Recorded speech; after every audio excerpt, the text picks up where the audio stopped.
Hey, it's Emily Hope from Resonate Music here, and we are going to talk about how I just did that. Alright, so in case you haven't figured it out yet, today we are talking about accompanying yourself on the piano while singing.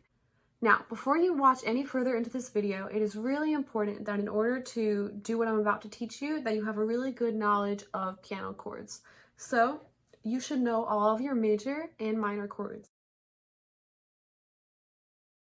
That being said, if you know all your chords on the piano and you're ready to go, let's get into it. Today, for an example, I'm going to be using the song Riptide by Vance Joy. I'm sure you guys know it. I'm going to be linking in the description a link to the chord sheet that I used for this song so you guys can see how I'm reading that and how I'm interpreting it. So, chord sheet, what is that? So, whenever you want to play a song on the piano accompanying yourself singing, you should go onto your phone or your iPad or whatever, go into Google or Safari or whatever, and look up title of the song, chords. So I looked up for this, I looked up Riptide, Vance Joy, chords. Basically any song in the whole wide world, you'll be able to find chords for on the internet. You don't even need to know how to read sheet music to accompany yourself on the piano. How awesome is that? So all you need is your chords. That's literally it. So you've looked up your chord sheet, and now you're looking at it and you're saying, what does this all mean? Basically, your chord sheet is going to have the lyrics to your song, and above those lyrics, you're going to see all these letters. Those letters tell you what chords to play. So if you see a capital D, you're going to play your D major chord. If you see a capital A, you're going to play an A major chord.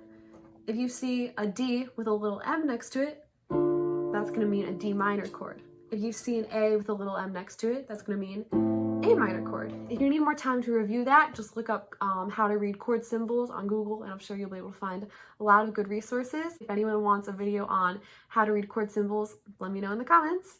Oh, one more thing. How do we know when to switch chords? Well, your chord sheet tells you that too.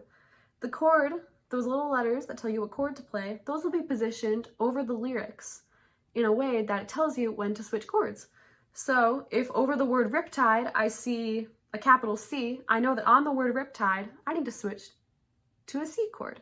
The chords for this song are A minor, G, C. Once again, that's A minor, G major, C major.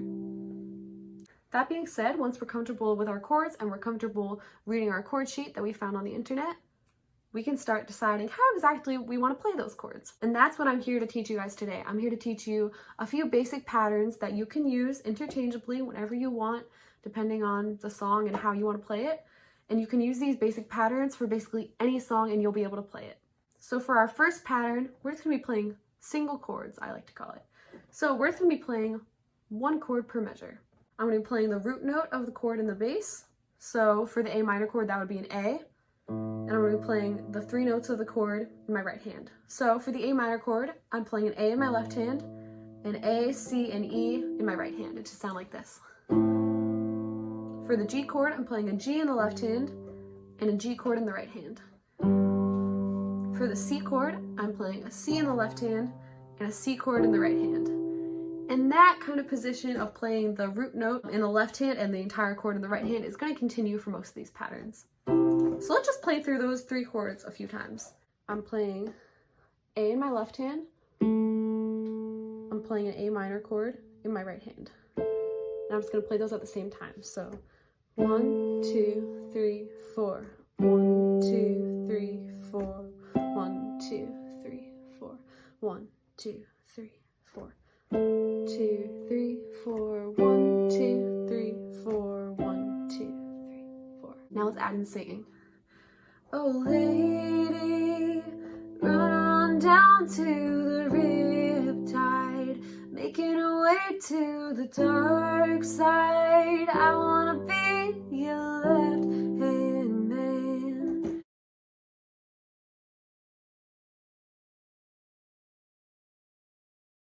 Pattern number 2 that I'm going to be teaching you is just keeping the same right hand and left hand notes, but repeating the right hand once for each beat. Once again, I have an A in my left hand, A minor chord in my right hand. There we go.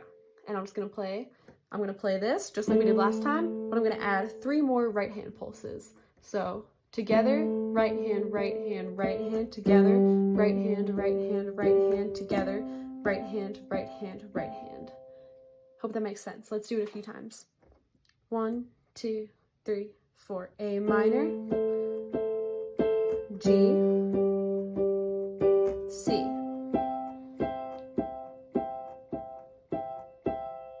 Let's add singing. Oh, lady, run down to the riptide, making her way to the dark side. I wanna be a left-hand man.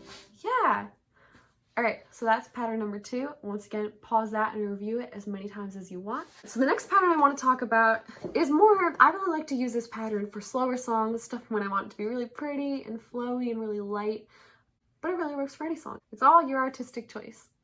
So that being said, let's learn about arpeggios. So arpeggios are basically going to be the same notes that we just played, except for instead of playing all the right hand notes at once, you're going to arpeggiate them or play them all separately. So instead of this, we're going to do this. I'm going to play my A in my right hand, in my left hand. I'm going to play an A minor chord in my right hand, just like always on the last 2. Except for instead of playing all of these 3 notes together in my right hand, I'm going to arpeggiate them. I'm going to go A, C, E. So I'm going to go left hand, A, C, E. So bass note, A, C, E. Same thing for the G. I'm going to go bass note, G. Then I'm going to do the notes of a G chord separately. G, B, D. So bass note, G, B, D. Then for the C, I'm going to play my bass note of a C. Then I'm going to arpeggiate the right hand chord. C, E, G. Let's do that all together a few times. 1, 2, 3, 4. A, C, E, G, G, B, D, C, C, E, G. One more time, here we go. A, C, E, G, G, B, D, C, C, E, G. All right, we're gonna sing, here we go. Oh, lady, run down to the riptide, making her way to the dark side. I wanna be a left-hand man. Oh, I love you when you're singing that song, and I got a lump in my throat, 'cause you're gonna sing the words wrong. There you go, arpeggios. So those few basic patterns I just taught you guys are just a baseline. But once you're really, really comfortable with them, you can fancy them up. You can do whatever you want with those. You can syncopate the rhythm. You can switch the hands. You can decide, depending on the song, when you want to use arpeggios and when you want to use single chords. Once you've got that kind of synchronized, you can look up any chord, any song on the internet, and you can find the chords, and you can play any song. You can play any song now without even reading any sheet music. So I hope that you guys learned something. Don't be too hard on yourselves. This might take a lot of time, but just keep practicing them. Practice, practice, practice. Practice with different songs. Practice with different kinds of songs. Practice with singing, practice without singing, just to get the piano down. If you guys have any questions, please feel free to DM me on Instagram. You can find me at Emily Hope Musician, or you can go to the Resonate website to contact me. All right, thank you guys. Happy singing.